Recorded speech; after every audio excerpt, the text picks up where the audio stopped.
आपल्या मांडीवर लेकरावर जे संस्कार करते ते संस्कार नंतर जगातल्या कुठल्याही विद्यापीठामध्ये मिळतात का? माझ्या माया इथं 9 वारीमध्ये बसलेल्या आहेत. या मायांच्याकडे बघून मला माझ्या आईची आठवण झाली. सरपंच साहेब, माझी आई देखील अशिक्षित आणि 9 वाऱ्या लुगडीतली. बघा आई कसा संस्कार करते. 6व्या वर्गामध्ये मी अभ्यास करत बसलो होतो. माझ्या माया 6व्या वर्गामध्ये अभ्यास करत बसलो होतो. अभ्यास करता करता लाईट गेली. लाईट गेल्याबरोबर माझ्या आईनं दिवा लावून आणला, माझ्याजवळ ठेवला, माझ्या तोंडाहून आणि डोक्याहून हात फिरवला आणि माझी माय म्हणाली, बघ बाळा, या दिव्याच्या उजेडावर अभ्यास कर आणि शिकून तुला लई उजेड पडू दे. मी त्या दिव्याच्या उजेडावर अभ्यास करतोय ना करतोय. 1-1.5 तासाच्या नंतर लाईट आली. लाईट आल्याबरोबर माझी माय माझ्या जवळ आली. तिनं माझ्या तोंडाहून आणि डोक्याहून हात फिरवला. लाईट आल्याच्या नंतर पुन्हा जवळ येऊन म्हणली, बघ बाळा, माय लेकरा, शिकलेल्या माणसाचा उजेड या लाईटीच्या बल्बासारखा फक पडतय माय, आणि नाही शिकलेल्या माणसाचा उजेड या दियासारखा कमीच राहतय रे लेकरा. तवा तू लई शिक आणि शिकून तुवा या लाईटीच्या बल्बासारखा फक उजेड पडू दे. माझ्या आईनं 6व्या वर्गामध्ये जो मला शिक्षणाचा मंत्र दिला, आपल्याला काळगापुरे सरांना आणि सगळ्या प्राध्यापकांना माहिती आहे, त्या माझ्या आईच्या मंत्रानं आज मला महिन्याला 3,63,000 रुपये पगार मिळतो. आता कालचा डीए धरला तर जवळपास 3,69,70,000 रुपये महिन्याला पगार मिळतो. माझी एक अशिक्षित आई 6व्या वर्गामध्ये मला शिक्षणाचा मंत्र देते आणि माझं आयुष्य बदलून जातं. आई काय देते? आई देते पण दिलं म्हणून सांगत नाहीये. एवढे उपकार आईचे आहेत.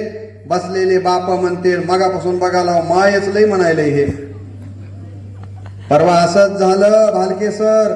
मी गेलो जळकोटला. मला विषय दिला होता आई. आईवर बोललो 1-1.5 तास. भाषण संपलं. संपल्याच्या नंतर एक माणूस लेझिम खेळतच आलं. कळतंय ना लेझिम खेळणं?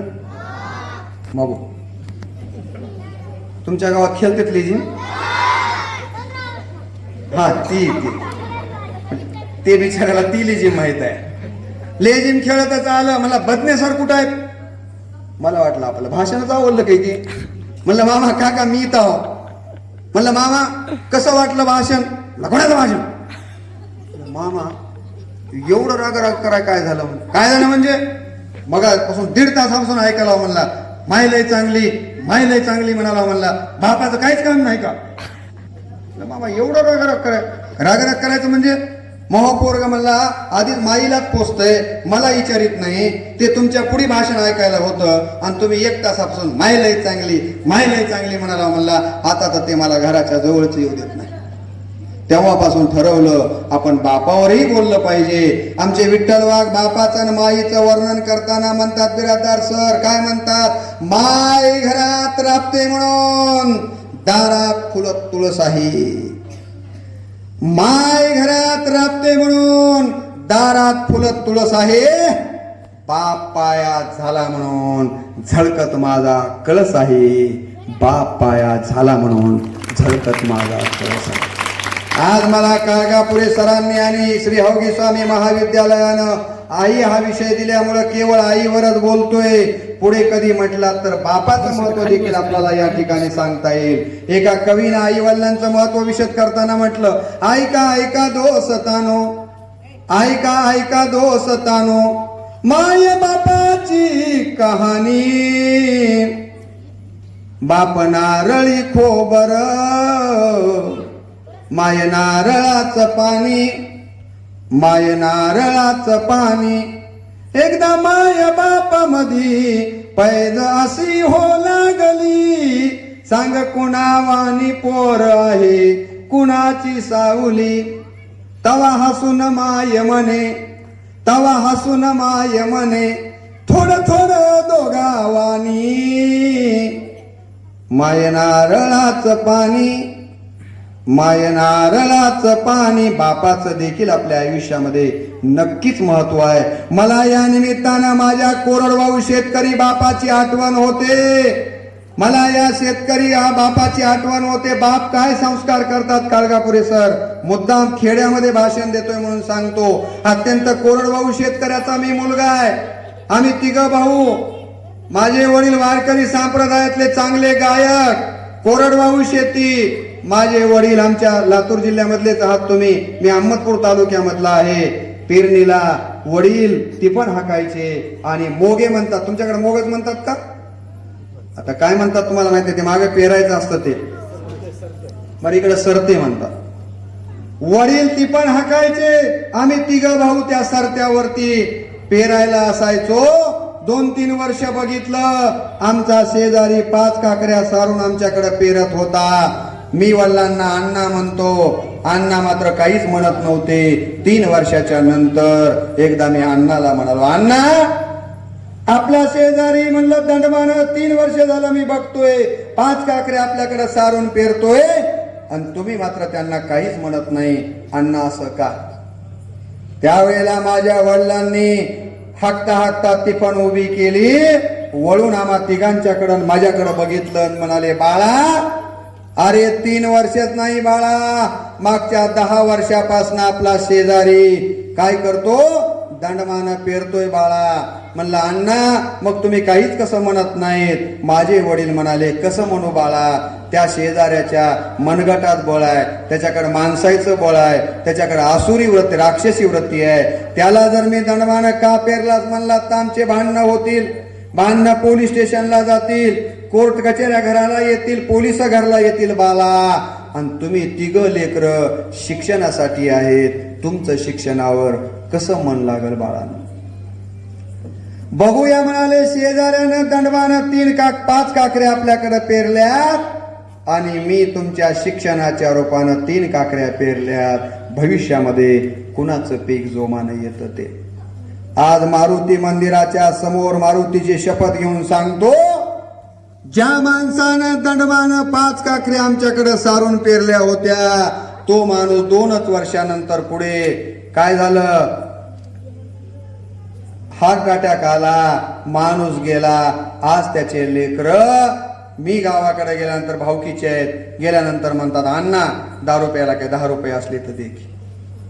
आणि माझ्या वडिलांनी ज्या शिक्षणाच्या 3 काकऱ्या पेरल्या होत्या त्यातली पहिली काकरी म्हणजे मी आज सिनियर कॉलेजचा प्रोफेसर, दुसरी काकरी व्यापारी आहे आणि तिसऱ्या काकरी देखील प्राध्यापक आहे. आमच्या तिघांच्या काकऱ्या जोमात आल्या म्हणून खेड्यातल्या माझ्या माय बापाला सांगायचंय, काकऱ्या पेरण्याच्या नादाला लागू नका, दंडम करण्याच्या नादाला लागू नका. तुमचा खरा उद्धार जर कोण करणार असेल तर मला आपल्याला सांगायचंय की तुमचा आणि माझा उद्धार शिक्षणच करणार आहे.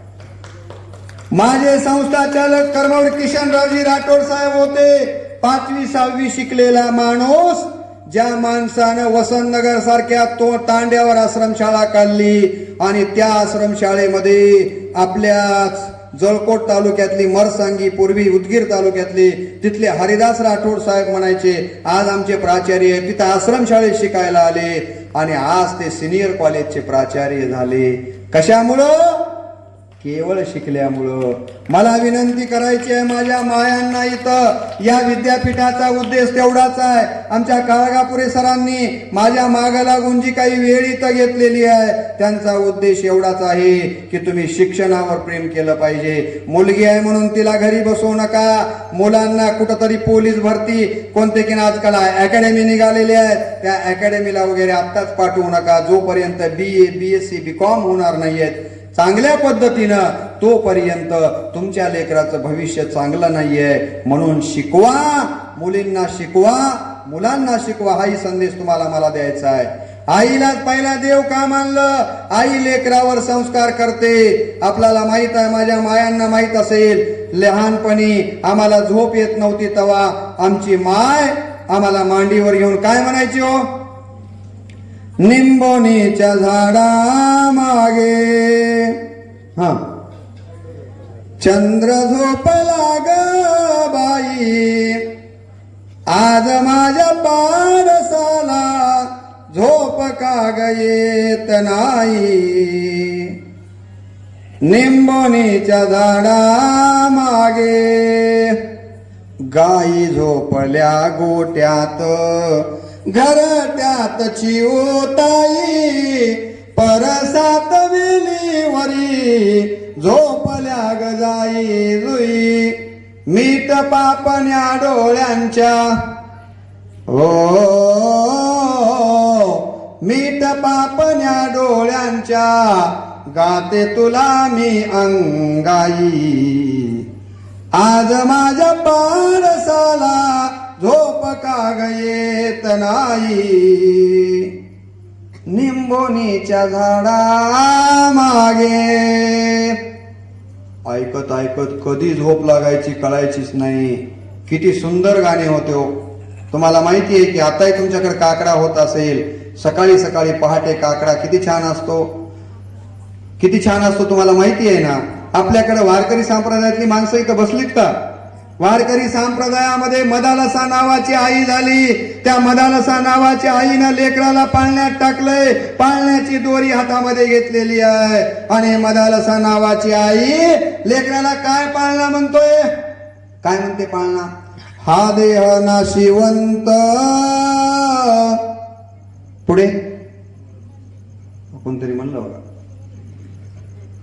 मलमूत्राचा बांधा वरी चर्म घातले रे, क्रमी कीटकाचा सांदा रव रव दुर्गंधी रे, अमंगलतेचा बांधा स्मरे तो हरिहरा, शरण जाई गोविंदा, परिय दे मदालसा सोंदो धोरे बाळा, परिय दे मदालसा सोंदो धोरे बाळा. अरे 84 लाख योनीचा फेरा फिरून माणसाचा जन्म मिळालाय रे माय लेकरा. काहीतरी चांगलं करून मरावं रे. मेल्याच्या नंतर माणसानं नाव घ्यावं. मरावे परी देह त्यागीता कीर्ती मागे उरावी, मना सज्जना हेची क्रिया धरावी, मना चंदनाचे परी त्वाजी जावे, परी अंतरी सज्जना निववावे, मूरत से कीरत भली बिन पंख उड़ जाय, मूरत तो जाती रहे कीरत कभी न जाय. मी मेल्यास कमीत कमी लोक म्हणतील, अहो कवा मेले हो बदने सर, माईवर चांगलं सांगत होते.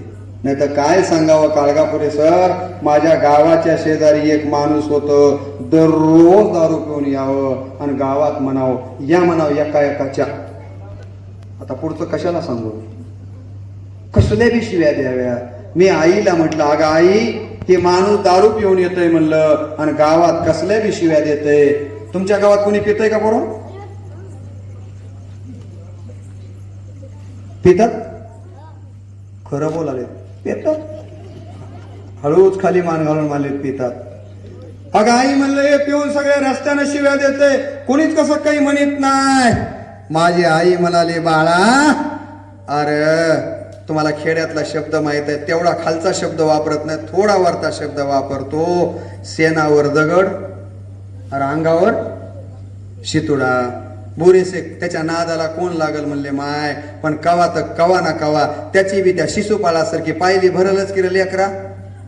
त्या शिशुपाळाची म्हणले 100 गुन्ह्याला मारलं नाही का म्हणले कृष्णानं, ह्याचाही कवा तर पायली भरल म्हणायला माझ्या माईनं. आणि दुसऱ्या वर्षी धो धो पाऊस पडत होता, गावातून वडा वाहते, त्या गावातून नाला वाहते, पिऊन पिऊन पिऊन असं झालतं ते.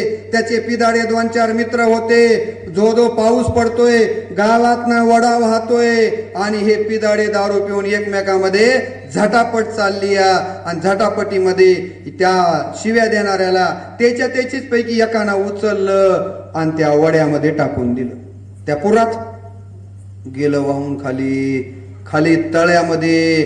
दुसऱ्या दिवशी आमच्या शेजारच्या गावच्या बाया धुणं धुवायला गेलेत तर काय तिथं त्याचं मड तंगून आले. बाया धुवाय गेलेल्या बघितल्या, म्हणल्या माय ते पिदाडू तर मेलं हो का मड. बाया तसंच धुणं ठेवल्या, गावात आल्या, म्हटल्या आपल्या गावातलं ते पिदाडू मेलं तर काय सांगावं माझ्या मायावा. सगळ्या गावानं पोळ्या करून खाल्ल्या, बरं झालं गावाची ब्याद गेली. मी मेल्यानंतर जर गाव पोळ्या करून खाणार असेल, मी मेल्याच्या नंतर जर लोक पेढे वाटणार असतील, तर आईच्या पोटाला येऊन त्या बिचारीची कुस अपवित्र कशासाठी केली. तू कोणतंही काम करा, पण मदालसा म्हणते बाळा असं काम करावं रे लेकरा, मेल्याच्या नंतर देखील माणसांनी नाव घ्यावं. होते हो आमच्या गावामध्ये अप्पाराव काळगापुरे सर, वाह काय काम केलं त्याने. कोणतंही काम या जगामध्ये कमी महत्वाचं नाहीये, पण असं काम करा, हा संस्कार आमची माय लेकरावर करायची, म्हणून आईला पहिला देव मानलं. ज्या 19 तारखेला छत्रपती शिवरायांची जयंती आपण साजरी केली, त्या शिवबाला जाणते राजे श्रीमान योगी बनवण्याचं काम कोण केलं. माझी जाऊंनी केलं. माझी जाऊंनी त्या लेकराला पाळण्यामध्ये टाकलंय शिवबाला, आणि त्या पाळण्याची दोरी हातामध्ये घेतली आहे. आणि माझी जाऊ शिवबांना काय पाळणा म्हणते, तो जागसी कारे वाया निज रे निज शिवराया, बघ निजल्याना तशाच घाटा खाली, कोकणच्या चवदा चाली, बघ निजली ना 12 मावळ पेट, शिवनेरी जुन्नर पेट, तो तिकडे सिद्धी जमान, हा इकडे अफजल खान, पलीकडे मुलुक मैदान, हे आले रे बाळा तुझसी धराया, निज रे निज शिवराया. बाळा शिवबा तुम्ही लहान आहेत तोपर्यंत आराम करून घ्या, तुम्हाला मोठं झाल्यानंतर या मुघलांच्या विरोधामध्ये रात्र रात्र जागून काढायची आहे आणि रयतेचं राज्य निर्माण करायचं आहे. हा संस्कार मा जिजाऊंनी बा शिवबांच्या वरती केला, म्हणून शिवबा जाणते राजे झाले. आणि आता अलीकडे पाळणा आलाय बघा, ऐकायचं आहे का हो.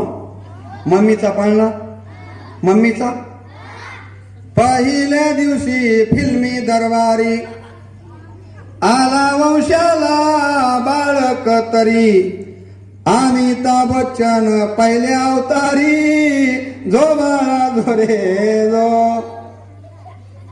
असलं म्हणलं की लय गोड वाटते नाही. दुसऱ्या दिवशी आली हो रेखा, जया बच्चन देते बाळाला झोका, श्रीदेवी देते बाळाला मुका, जो बाळा जो रे जो.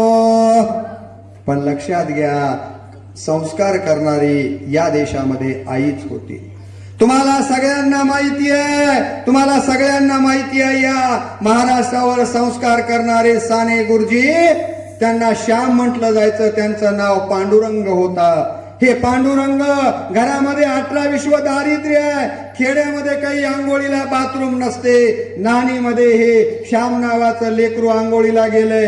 श्याम नावाचं लेकरू आंघोळ करते, आंघोळ संपली आणि श्यामना आईला आवाज दिला, ग आई माझी आंघोळ झाली आहे ग माझे माय, माझे पाये तळपाये ओले आहेत आई, आणि घरात येईपर्यंत माझ्या ओल्या तळपायाला माती लागल ना ग आई, त्या न्हाणीपर्यंत काहीतरी अंतर ना ग आई. घरात 18 विश्व दारिद्र्य आहे, अंतरण्यासारखं काही नाहीये. तेव्हा साने गुरुजींच्या आईनं काय केलं माया व्हा, जेवढं लुगडं फेडता येईल तेवढं फेडलं, न्हाणीपर्यंत लुगडं अंतरलं, आणि येवलस पांडुरंग नावाचं बाळ दुडू दुडू दुडू दुडू दुडू दुडू त्या लुगड्याहून आईच्या जवळ आलं. आईच्या जवळ आल्याबरोबर आईनं उचलून घेतलं, पटापट पापे घेतले, आणि आई म्हणाली, बाळा श्याम लेकरा, पायाला मळ लागू नये म्हणून जसा जपतोस ना बाळा श्याम, तसं मनाला मळ लागू नये म्हणून सुद्धा जप बरं बाळा श्याम. आणि आयुष्यभर साने गुरुजींनी आपल्या मनाला मळ लागू दिला नाही. ते काम जर कोण करत असेल तर ती आई करते. या जगामध्ये जे जे म्हणून मोठी माणसं झाली आता शेवटाकडे येतो, त्या सगळ्यांना मोठं बनवण्याचं काम जर पुन्हा केलं असेल तर आईने केलं. आणखी 10 मिनिट बोलू का?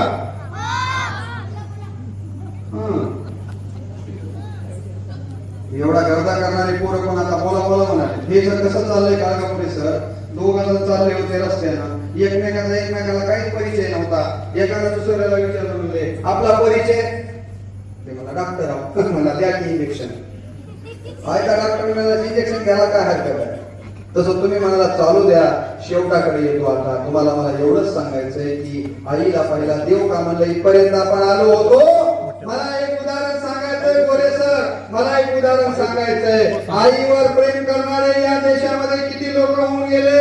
हिंदू धर्माला मरगळ आलेली होती, बौद्ध धर्म विस्तारात चाललेला होता, हिंदू धर्म मागे पडायला लागला होता. त्यावेळेला या हिंदू धर्माला ऊर्जित अवस्था आणून देण्याचं काम कोण केलं?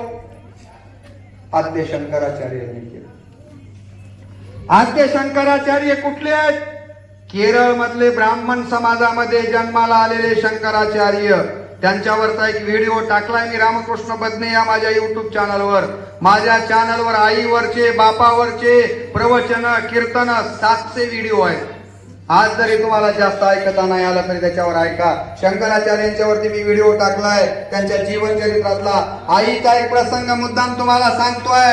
आद्य शंकराचार्य एवढा विद्वान माणूस ज्यानं या हिंदू धर्माला ऊर्जित अवस्था आणली. तुम्हाला माहिती आहे त्यांची कथा. एके दिवशी शंकराचार्य आईच्या जवळ आले, म्हणाले आई मला संन्यास घ्यावा वाटायला का आई, माझं काही संसारात मन लागत नाही, मला संन्यास घ्यायला परवानगी दे ना का. अरे बाळाओ जायचं असेल तर जा माय, पण शांत बस. आई माझं काही मन लागत नाही बघ, मला संन्यास घ्यावा वाटत. आई म्हणाली बाळा तुला काही मी परवानगी देणार नाही रे, मी शंकरा तुला माझ्या जवळून काही जाऊ देणार नाही बाळा. आता विचार केला मला तर संन्यास घ्यायचा आहे, आई तर जाऊ देत नाहीये, काय करावं असं सांगतात की एके दिवशी शंकराचार्यांनी आपल्या आईला सोबत घेतलं. गंगेवर आंघोळीला गेलेले आहेत आणि आंघोळ करता करता एक मगर येते, मगर सुसर, आणि शंकराचार्याचा पाय धरते आणि पाण्यात ओढायला लागते. तेव्हा शंकराचार्य आईला आवाज देतात, आई मला ही मगर पाण्यात ओढायली, आई मला ही मगर पाण्यात ओढायली. आई म्हणली बाळा थांब थांब थांब थांब थांब थांब आई, आता ही मला मगर सोडत नाही, पण मगरीचं एवढंच म्हणणं आहे की तू जर मला संन्यास घ्यायला परवानगी दिलीस तर मगर म्हणते की तुझा पाय सोडते. आई म्हणाली बाळा तू जर वाचणार असशील तर संन्यास नाही लेकरा कुठं बी जा, पण तू वाचला पाहिजेस. जा माय तुला संन्यास घ्यायला परवानगी देते.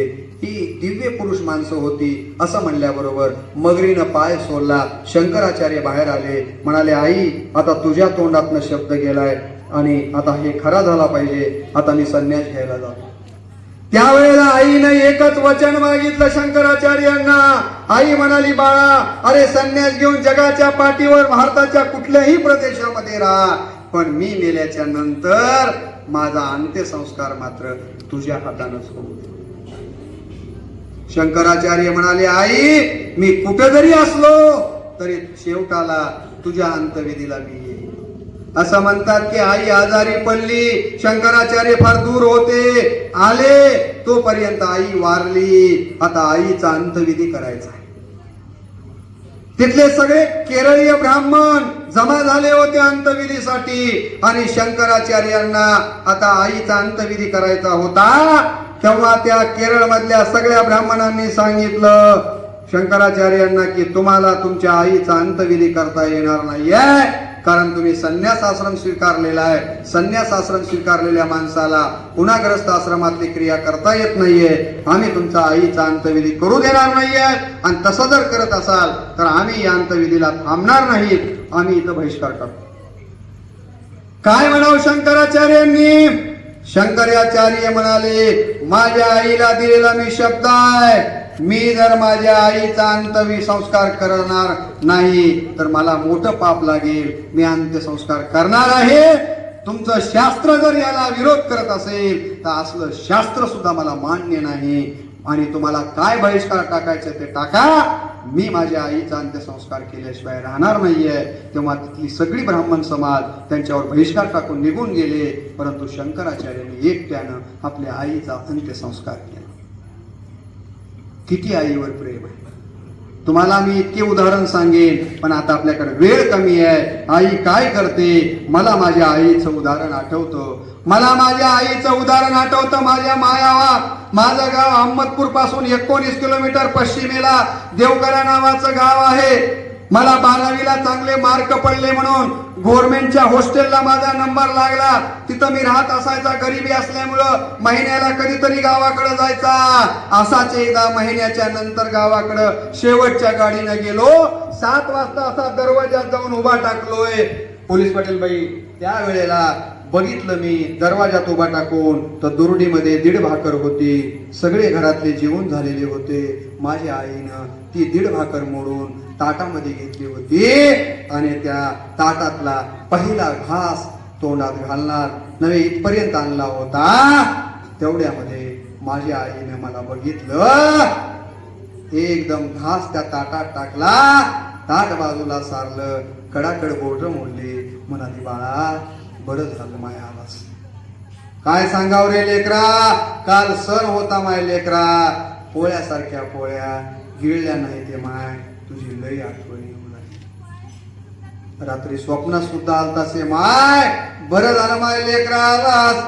बरं झालं मला लेकरा आलास म्हणत म्हणत माझ्या आईनं वाढून घेतलेलं ताट बाजूला सारलं आणि मला पाणी धुवायला रानातलं पाणी दिलं.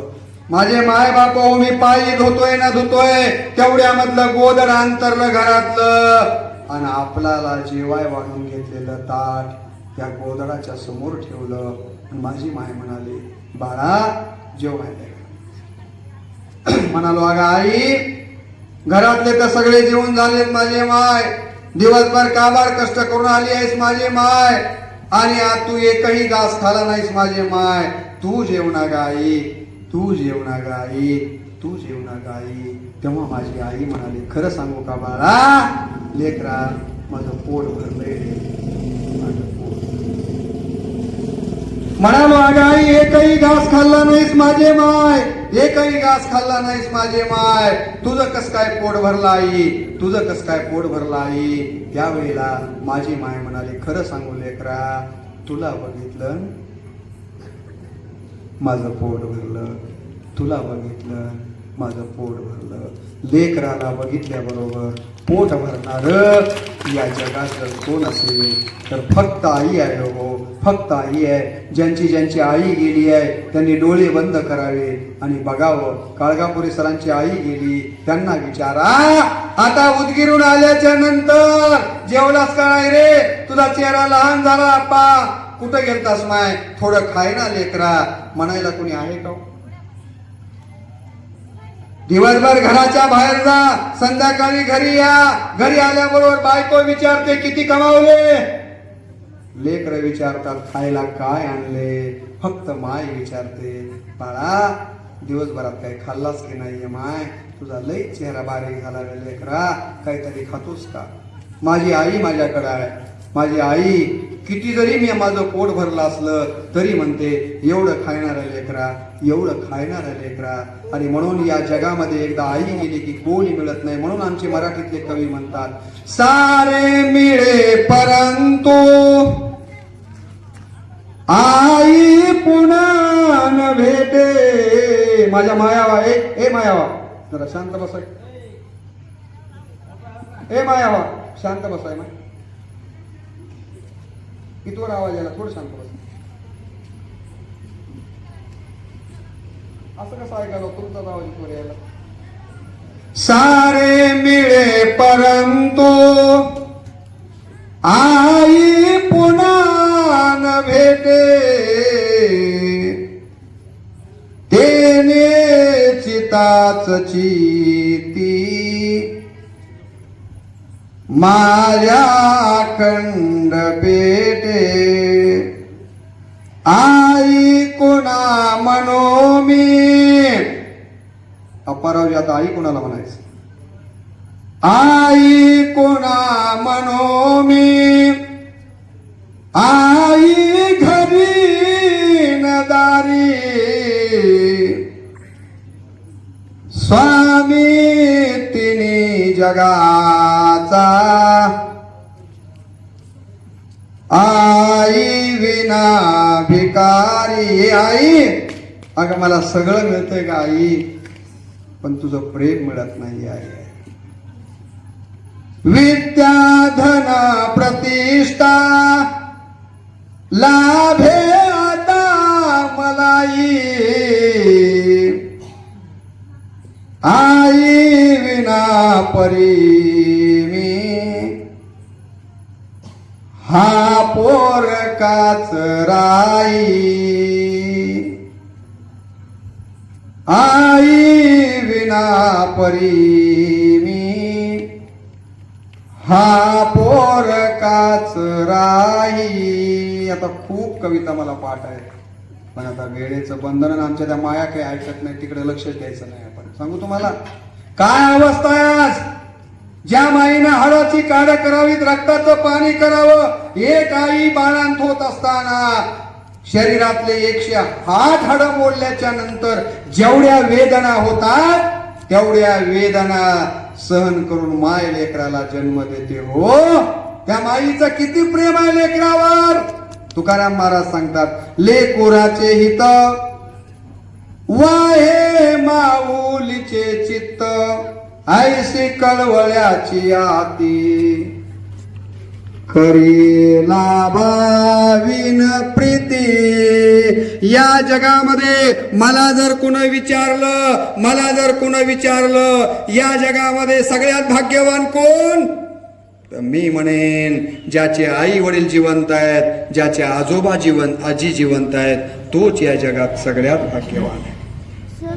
ज्याचे आई वडील गेले त्याच्या इतका करंट कोणी नाहीये.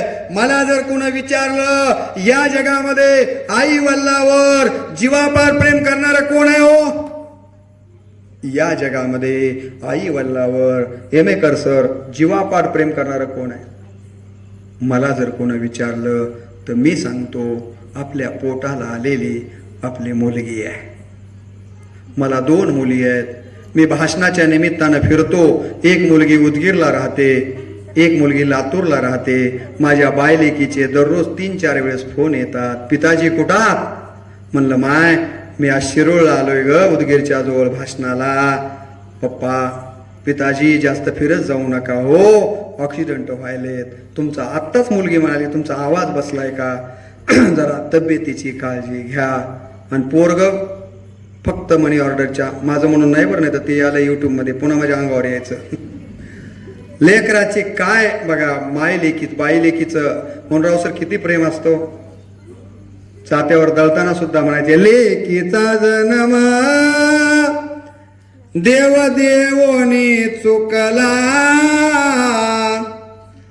बैल खाण्याला जुंपला, जलम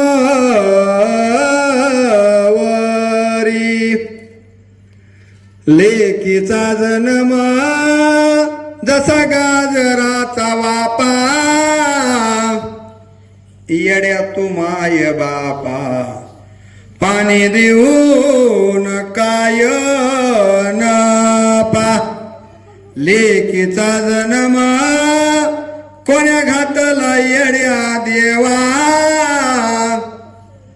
ज्याच्या पोटी जन्म घ्यावा त्याची घडना मला सेवा. देवा भाड्या, लेकीच्या जन्माला का घातलास र, माझा भाऊ आणि भाऊजाई माझ्या माय बापाला पोसीना झालेत र. देवा भाड्या, मला लेकीच्या जन्माला का घातलास र. माझी बाय लेक नांदते 200 किलोमीटरवर, पण सारखी काळजी आपल्या माय बापाची करते हो. म्हणून या जगामध्ये आईच्या नंतर मायबापावर प्रेम करणारा जर कोण असेल तर आपल्या पोटाला आलेली मुलगी आहे. आणि म्हणून मुलीचा गर्भ आहे म्हणून तपासू नका, आणि तिला जन्म घेण्याच्या आधी मारू नका. अहो कुणाचंही आई असू द्या, हो भिकाऱ्याची आई असू द्या, जनावराची पशुची आई असू द्या, राजाची आई असू द्या, रंकाची आई असू द्या, कुणाची आई असू द्या, तिचं आपल्या लेकरावर सारखंच प्रेम आहे की नाही? 2 उदाहरणं सांगतो थांबतो, कारण वारकरी संप्रदाय इथं आहे. तुम्हाला माहिती आहे प्रभू रामचंद्र वनवासाला निघाले. कुठं निघाले? वनवासाला निघाले. वनवासाला निघाले आणि जाता जाता आई कौशल्याच्या जवळ आले. आई कौशल्याचे पाय धरले आणि प्रभू रामचंद्र म्हणाले, आई मी 14 वर्षासाठी वनवासाला जातोय. माझे माय मला वनवासाला जायला परवानगी देना ग आई. जगातली कोणती आई असेल हो लेकराला वनाला जायला परवानगी देईल? मला वनाला जायला परवानगी दे. हे प्रभू रामचंद्रांचे शब्द ऐकल्याबरोबर आई कौशल्याची अवस्था कशी झाली? अयोध्या कांड काढा, भावार्थ रामायणामधलं. आई कौशल्याची अवस्था कशी झाली पाटील? आई कोणी पुत्राचे वचना, मने तुझा वियोग रघुनंदना, मरणा हुनी 4 तरी सवे वना मजनेई, काय करू रे रघुनाथा, मज तव मरण नये आता, पुत्र वियोगे जिने जिता, परम व्यथा मातेसी. काय अवस्था झाली? नाथांनी 3ऱ्या ओवीमध्ये 3 दृष्टांत दिलेत. आई कौशल्याची अवस्था कशी झाली? 3 दृष्टांत दिलेत. काटा रुतलिये फणी कपाळी, पुच्छ तुटलिये साप सुरळी, जेवी जळावे गळी मासोळी, देवी तळमळी कौशल्या. एखाद्या नागाच्या फणीला काटा टोचल्याच्या नंतर नागाला जशी वेदना होते. पहिला दृष्टांत आहे. 2रा दृष्टांत दिलाय, तुम्ही घरामध्ये साप सुरळीचं शेपूट किंवा पालीचं शेपूट तुटल्यास बघा कसं थडपड तडपड तडपड करतय. तितकी तळमळ आई कौशल्याची झाली. 2रा दृष्टांत दिला. आणि 3रा दृष्टांत कोणता दिला? जेवी जळावे गळी मासोळी, देवी तळमळी कौशल्या. एखाद्या माशाला पाण्याच्या बाहेर काढून टाकावं, ते मासा जसा पाण्याशिवाय तडपड तडपड तडपड करतो, आई कौशल्याची अवस्था तशी झाली. माझं पोरग वनाला जाणार आहे, माझं पोरग वनाला जाणार आहे म्हणून आई कौशल्यानं काय केलं हो? प्रभू रामचंद्रांना जवळ घेतलं आणि प्रभू रामचंद्रांची कडकड कडकड भेट घेतली. ते देखोनी उठा उठी, कौशल्या राम धरिला पोटी, ललाट मर्दोनी ललाटी, दिदली मिटी श्रीरामा. लेकराला जवळ घेतलं, एकदम गळपाटून मिठी मारली आणि प्रभू रामचंद्राचे गालाचे कपाळाचे पटापट पटापट पटापट आई कौशल्या मुखे घेऊ लागली. हो, आईचं प्रेम बघितलं साक्षात परब्रह्म असणाऱ्या प्रभू रामचंद्रांनी. आणि प्रभू रामचंद्रांची काय अवस्था झाली? अयोध्या कांडामध्ये नाथ महाराज लेखतात, ते देखोनी मातेचा कळवळा, राम कृपेचा कोवळा, दुःखाश्रू आले डोळा, भाष्पे गळा रुंठीला. आईचं ते प्रेम बघितलं आणि प्रभू रामचंद्रांच्या डोळ्यावाट घळा घळा घळा आसव गरम गरम आसवे आईच्या पायावर पडायला लागली. हे प्रेम आईच आपल्या लेकराबद्दल असतं. एवढी आई परवा अकोल्याला घडलेली घटना आहे, तुम्हाला मुद्दाम सांगतो. आणि आईवरची एक कविता, मला आणखीन पांडव प्रतापामधली ताराराणीची एक सांगायची होती कथा, आपल्याकडे वेळ नाही आहे. अकोल्याला घटना घडली, आई वडील दोघं गावाकडे राहत होते, पोरग वारला, म्हणजे बाप वारला, पोरग अमेरिकेमध्ये राहत होत, पोराला फोन केला, बाळा तुझे वडील गेले तरी अंत्यविधीला ये. पोरग म्हणाल येतो आई, येतो आई. नवरा बायको दोघही अकोल्याला आले, आई वडिलांची अंत्यविधी केली. 13 दिवस राहिले आणि बायकोनं हळूच कान भरले, होय हो आता माई एकटीच इथं राहतीया, हो मग एवढा बंगला इथं कशाला ठेवायचा आहे, माईला सांगा ना बंगला इकूत आणि आईला सोबतच घेऊन जाऊ. नवरा बी नंदी बैल गोपो गोपो होता, बायकोचा ऐकणारा होता. बायकोची एक आरती आल्या बघा, जय देव जय देव जय माझी बायको, तू जे सांगशील ते मनापासून ऐको, जय देव. मला बायकोच्या तर लई माझ्याकडे कविता येतात, पण आपल्याकडे कमी. ओम जय बेबी मेरी, ओम जय बेबी मेरी, अब तो दया करो तुम, अब तो कृपा करो तुम, शरण पड़ा तेरी, ओम जय बेबी मेरी. लई येतात बायकोवरच्या कविता, पण आता ते सांगत नाही. पण पत्नीचंही महत्व किती आहे याच्यावर एक प्रवचन टाकलंय मी. माझ्या आयुष्यामध्ये पत्नीवर मी एक लेख लिहिला. आयुष्यात तेवढ्या लेखाला जेवढ्या प्रतिक्रिया आल्या मला कुठल्याच लेखाला आले नाहीत. आतापर्यंत 500 लेख लिहिले मी. इतकी सुंदर लेख लिहिला पत्नीवर मी. पत्नी काय करते, तुळशीदासाची कथा सांगितली तर 15 मिनिट जातील. एक राम बोला नावाचा माणूस गोस्वामी तुळशीदास केला. कुणा केला? केवळ पत्नीने केला. म्हणतात ना तुलसी तो चाका राम रस, पत्नी का उपदे. जाऊ दे आता वेळ घालत नाही. पत्नीनं कान भरले. पोरग म्हणाल काही हरकत नाही. 14व्या दिवशी पोरग आईच्या जवळ आलं. आईला म्हणाला ग आई अण्णा तर गेले, आता तू एकटी माझे माई तर कसं राहतीस, आम्हाला वाटतंय तू बी अमेरिकेला आमच्या बरोबर यावं. जगातली कोणती आई असेल हो जी लेकरावर विश्वास करणार नाही. आई म्हणाली बाळा काही हरकत नाही लेकरा, तुमच्याशिवाय माझं तरी कुठं मन लागतं रे बाळा, येते मी तुमच्या. मग आई हा बंगला कशाला ठेवायचा, विकून टाकू, काही हरकत नाही. आईनं सही केली. त्या लेकरानं बंगला विकून टाकला. पत्नी आई वडील पत्नी आई आणि तो स्वतः 3 जणांनी कार केली. मुंबईच्या विमानतळाकडे निघाले. सकाळी 8 वाजता विमानतळाला त्यांना पोहोचायचं होतं, पण पहाटे उठूनच आईने चपात्या बांधून घेतल्या होत्या. पोरग म्हणू लागला आई काय करायचंय, आत्ता आपण जाणार आहोत. नाही रे बाळा, तुला सकाळी जरा लवकर जेवायची सवय आहे, मला माहित आहे. तुला भूक लागली तर 4 पोळ्या घ्यावा म्हणून घेतल्या.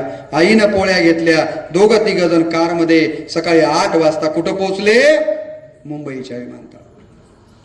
पोहोचल्याबरोबर पोरगा म्हणाला अगं आई 8:30 वाजता विमान आहे, मी आणि माझी पत्नी 2 जण अमेरिकेच्या विमानाचं तिकीट काढून येतो. घडलेली घटना आहे.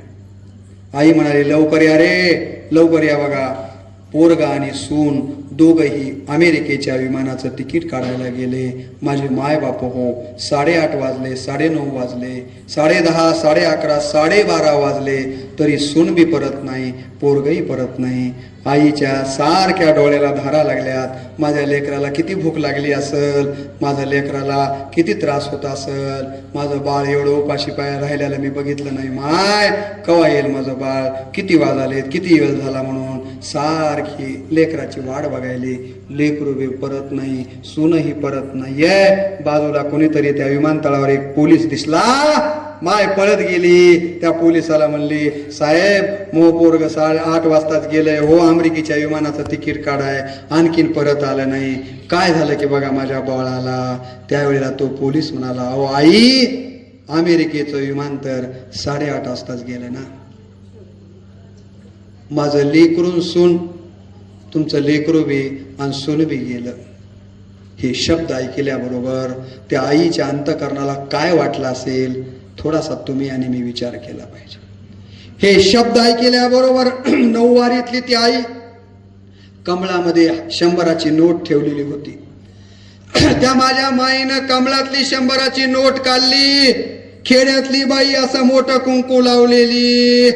त्या साहेबाचे बुटासहित असे पाये धरले आणि आपलं कुंकू त्याच्या बुटावर असं घासत म्हणले साहेब हे 100 रुपये घ्यावं आणि मला कोण्यात मंदिराच्या पायऱ्यावर नेऊन सोडावं. इथून पुढे मी भीक मागून तरी पोट भरीन व साहेब, मला कोण्यात मंदिराच्या पायरीवर सोडा हो, मी भीक मागून तरी पोट भरीन. आई वडिलांनी हाडाची काढ करावीत, रक्ताचं पाणी करावं, आम्हाला शिकवावं आणि आम्ही मात्र भुरकन उडून जावं आणि आई वडिलांना विसरून जावं. ही जर घडत असेल तर मग काळगापुरे सरांसारख्या आईवर प्रेम करणाऱ्या व्यक्तीला असं वाटतं की नाही, आईचा जागर आपण आपल्या गावात घातला पाहिजे. एका जरी माणसाला असं वाटलं की नाही यार, आपण आई वडिलांच्या बरोबर चांगलं वागत नाहीये, तरी ते सफल होऊ शकतं. परवा घडलेली घटना, महाडीमध्ये नवरा बायको राहत होते. रात्री 12 वाजता बायको नवऱ्याला म्हणाली, सांगा सकाळी या घरामध्ये एक तर तुमची आई राहील नाही तर मी राहील, कुणाला ठेवायचं ते ठरवा तुम्ही. पोरगा म्हणाले, माझे प्राणप्रिय राणी चिंता करू नकोस, सकाळ झाल्याबरोबर आईला इथून 10-12 किलोमीटरवर जंगल आहे, त्या जंगलातल्या तळ्यामध्ये बुडवून तरी मारतो, नाही तर वाघाच्या किंवा सिंहाच्या तोंडात देतो. माझे प्राणप्रिय राणी चिंता करू नकोस. तेव्हा बायको म्हणाली, ठीक आहे. सकाळ झाली, पोरगा आईच्या जवळ आलं, म्हणाला, अगं आई, इथून 10-12 किलोमीटर जंगलात तू आंघोळीला जायचंय म्हणत होतीस माझे माय, बरेच दिवसापासनं मला वेळ मिळाला नाही. आई, आज माझ्याकडे वेळ आहे, चल तिथं तुला तळ्यामध्ये आंघोळीला घेऊन जातो. कोणती आई असेल हो जी विश्वास करणार नाही? आई म्हणाली, हरकत नाही बाळा, 5 मिनिट थांब, एवढीच कथा सांगतो. आईनं 5 मिनिट लेकराला थांबवलं. माझ्या मायावा, काय केलं आईनं? घराच्या समोर दरवाजामध्ये वाळलेल्या कापसाच्या पळाट्या होत्या, त्या पळाट्याची मोळी बांधली, डोक्यावर घेतली. आई म्हणाली, चल बाळा जाऊया आपण आता. पोरग त्या जंगलाच्या दिशेने पुढे पुढे जात आहे, आई माग माग जातीये. पोराच्या मनामध्ये सारखा प्रश्न येतोय की आईनं ही कापसाची पळाट्याची मुळी का बांधून घेतली असेल. विचारता येत नव्हतं, कसं विचारायचं, पण सारखी उत्सुकता होती, आईनं या पळाट्याची मुळी का बांधून घेतली असेल. जंगल सुरू होईपर्यंत पोरग पुढे आहे, आई माग आहे. जसंही जंगल सुरू झालं, आई पुढे गेली, पोरग माग राहिलं. आईनं 5-50 पाऊल पुढे गेल्यानंतर त्या पळाट्याच्या मुळीतली एक पळाटी काढली, खाली टाकली. 5-50 पाऊल पुढे गेल्यानंतर त्या पळाट्याच्या मुळीतली दुसरी पळाटी काढली, खाली टाकली. 5-50 पाऊल पुढे गेल्यानंतर त्या पळाट्याच्या मुळीतली तिसरी पळाटी काढली, खाली टाकली. आता मात्र पोराच्या मनातली जिज्ञासा ताणली गेली आणि पोरग म्हणालं, माझी आई, एक तर म्हणाले तू ह्या पळाट्याची मोडी बांधून घेतलीस, बरं घेतलीस तर घेतलीस, जंगल सुरू होईपर्यंत माझे माय याच्यातली एकही पळाटी टाकली नाहीस, पण जंगल सुरू झाल्यानंतर 5-50 पावलावर एक पळाटी, 5-50 पावलावर दुसरी पळाटी, 5-50 पावलावर तिसरी पळाटी. आई, अशा पळाट्या का टाकतेस माझे माय? त्यावेळेला आईनं दिलेलं उत्तर अत्यंत महत्वाचं. आई म्हणाली, बाळा, लेकरा, जंगलाचे रस्ते फसवे असते ते माय, जंगलात येताना बाहेर जायचा रस्ता सापडेल वाचतोय रे बाळा, पण एकदा माणूस जंगलात आला की बाहेर जायचे सगळे रस्ते सारखे दिसतेत. मी तुझ्या बरोबर जंगलात आले, तळ्यात आंघोळ करताना बुडून मेले, किंवा वाघानं किंवा सिंहानं मला खाऊन घेतलं, तर बाळा, तुला बाहेर जायला रस्ता कसा सापडेल ये माय? तुला बाहेर जायला रस्ता सापडावा आणि तू बायको आणि लेकराबरोबर सुखानं संसार करावा, म्हणून मी ह्या पळाट्या टाकल्यात. लेकरा, पळाट्याचा रस्ता धर, घरी जा, बायको आणि लेकराबरोबर सुखानं संसार कर. आईचे हे शब्द ऐकले, आईच्या पायावर साष्टांग दंडवत घातला.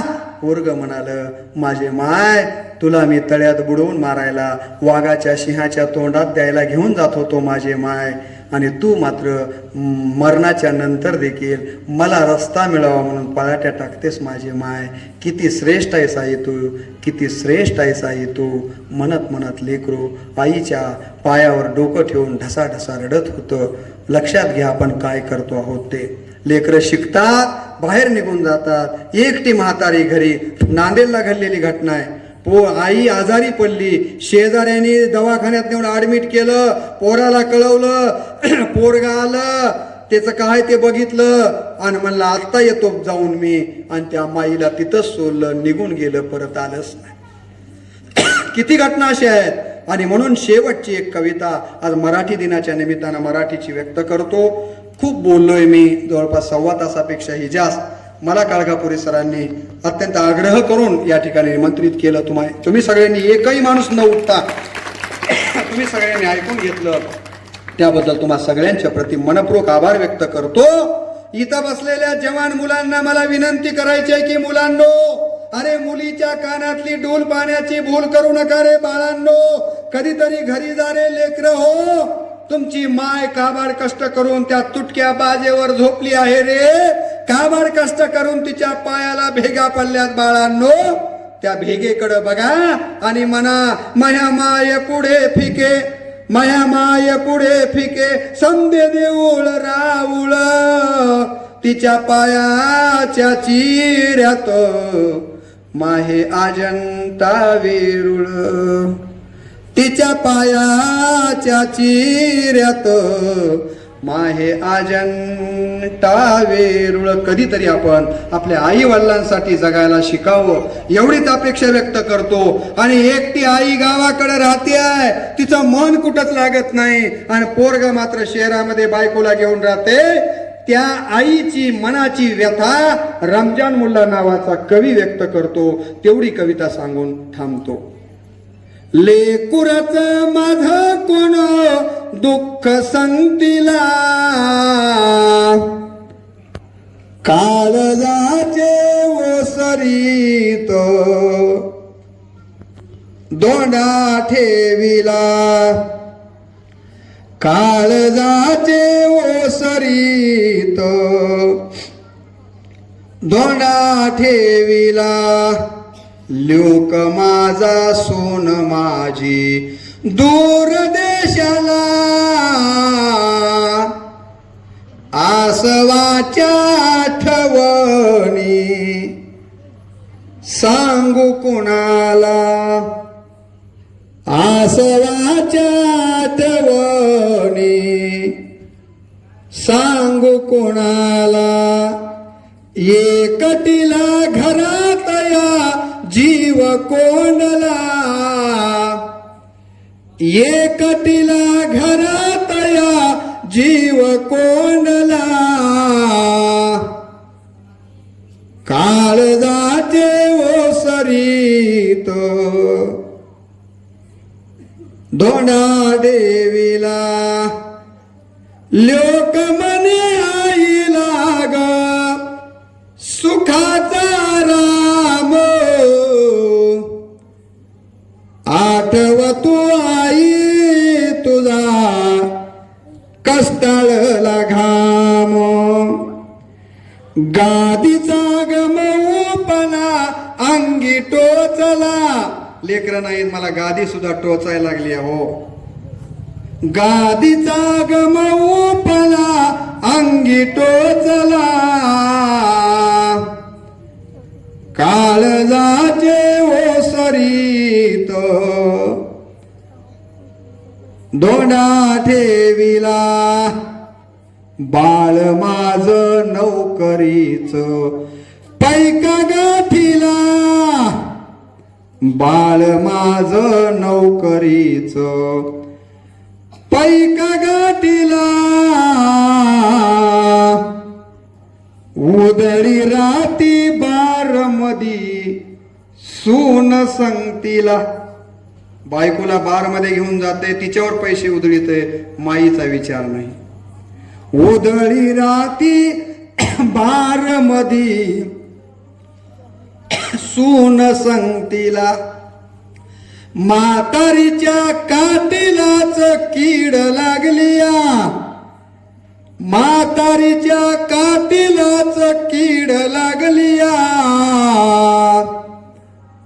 काळजाचे ओसरीत दोंडा ठेविला. आईची इच्छा बघा, बापाचं र श्राद्ध तुझ्या परवा आलया. हे लेकर ऐक, बापाचं र श्राद्ध तुझ्या परवा आलया, मने रजा नाही आई पण माणूस दिलाया, मने रजा नाही आई पण माणूस दिलाया व्हिडिओ शूटिंगचा कॅमेरा घेऊन माणूस आलाया काळजाचे ओसरीत धोंडा ठेविला. शेवटच्या 4 ओळी सांगतो आणि या ठिकाणी मी थांबतो. काळजाचे ओसरीत धोंडा ठेविला. शेवटची माईची इच्छा बघा. आंतरिक इच्छा माझी बायकायक मरताना चिताग्नीला हवा तूच ल्योक. आंतरिक इच्छा माझी बाळा एक ऐक मरताना चिताग्नीला हवा तूच ल्योक. खांदेकरी माझे तू चलाव वाटेला गोड घास जे उघाल साऱ्या पंक्तीला